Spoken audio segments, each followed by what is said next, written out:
I think one key question would be to ask your OB-GYN. Now, I have to be honest, 8 centimeters is a good size fibroid. If you think of a Valencia orange, that's what we're talking about when we say an 8 centimeter fibroid. So to give a sense, but as I've always shared in this club and on other social media, with fibroids, it's just like real estate, right? It's all about location, location, location. So 8 centimeters is sizable, but if it's not actively communicating with the cavity of the uterus, then it's probably not going to be impacting your bleeding.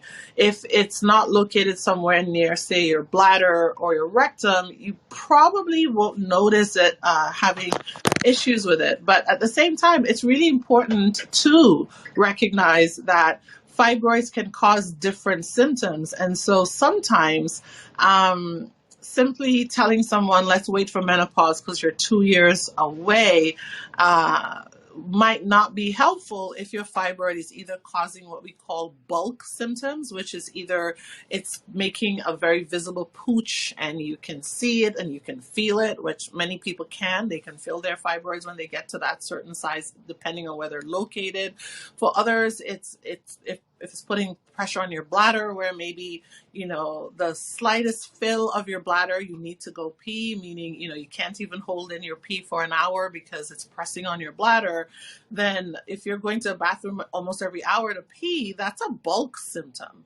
Or if you're someone now having a lot of pressure on the rectum, for example, or if with intercourse you're feeling this weird fullness all of a sudden that's causing discomfort with intercourse. So I would say make sure you interrogate for yourself whether any of those, what I just called bulk symptoms, are at play, even if you're not having heavy bleeding issues. But as for the discharge you're describing, it could be due to a number of things. One that I would think of is, has your gynecologist actually assessed the cavity of the womb to make sure there isn't a smaller submucosal fibroid sitting in there, or polyps?